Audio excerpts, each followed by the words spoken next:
Hello, this is the RPG Crawler, and welcome to another Indie Game Friday, where each week I take a look at a different independent role-playing game. This week I took a dive right into Game Jolt and came up with Dungeon Screener, a Flash-based RPG Lite from Fomart Games. It's playable for free and has been available since at least 2016. If you're looking for some deep storytelling and some involved character development, this is not going to be for you.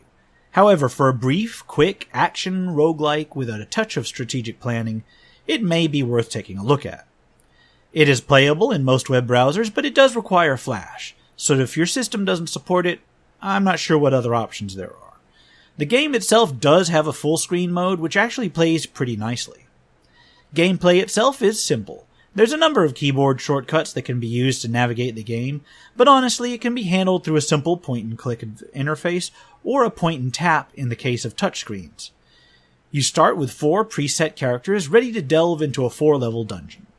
Each character in the party has its own specific strengths, weaknesses, and special abilities. The knight defends, the ranger has a decent attack, the mage can use range and area spells, and the cleric can cure and revive people. The party moves and acts as one, and can move from tile to tile in each of the 8 directions, as well as toward an enemy to attack it. You can select a particular enemy to focus on one out of an entire group, and each enemy can have up to 4 members. Each enemy monster has its own role, and if the enemy group has a knight-like character, your party will have to get through it before they can attack the others in melee. However, if a particular character in your group has a ranged weapon, then they can be able to fire at whatever enemy that they want within the group. Combat is conducted with each group. Your party and the enemy each take turns to attack. First your party and then the enemy, the party going first each time. Each round is distinct from any others, and you can immediately move onward if you find an enemy group is too tough for you. This, combined with the ability to at least somewhat select your primary target, as well as to mouse over each individual monster and the group as a whole to see their strengths and weaknesses, will enable you to choose your battles carefully.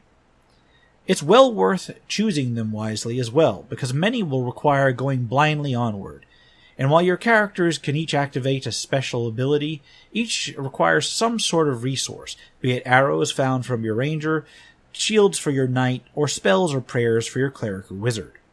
Utilizing an ability expends one of these, and for the most of these, you can only hold a certain amount based on your level.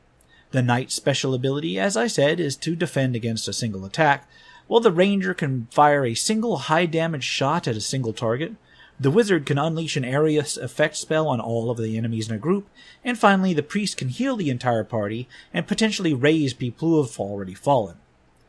Defeating enemies grants experience, and like most RPGs, experience gradually increases each character's statistics.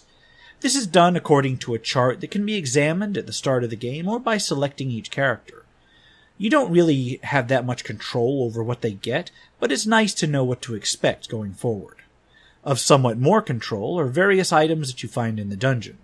These are generally guarded by a group of monsters, and while most of them are either health or resource pickups for your special abilities, some are actually upgrades to a particular character's weapons or new spells for the wizard. The RNG still determines what is actually placed on a level, but if you can use that information you see to determine what order to engage enemy groups in, that is actually of extreme benefit.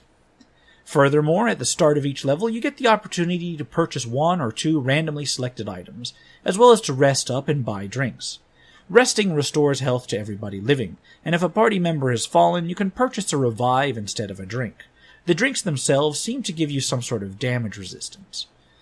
These items that you can purchase in the shop can be relatively expensive, but they do give permanent bonuses to the character that equips them.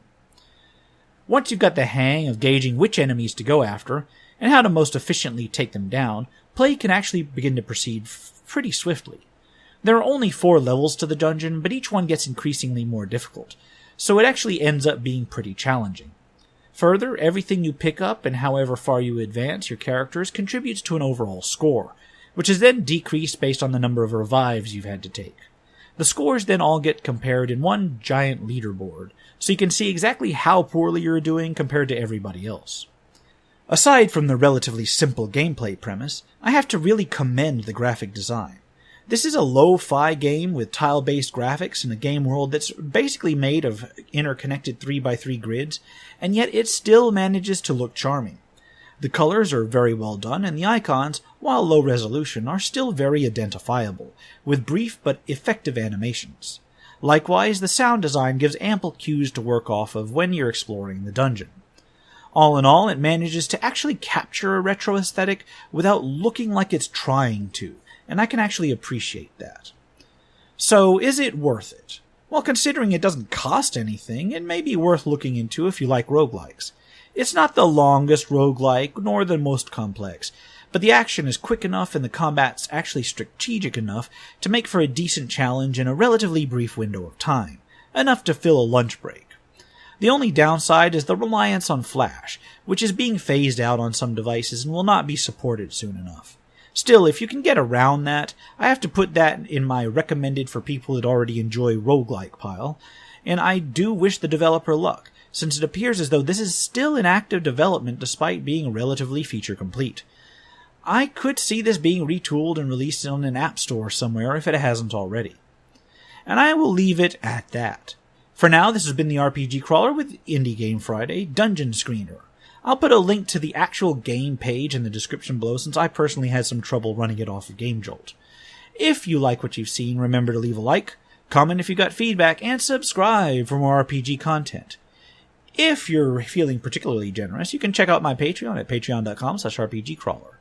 Until next time, take care and goodbye.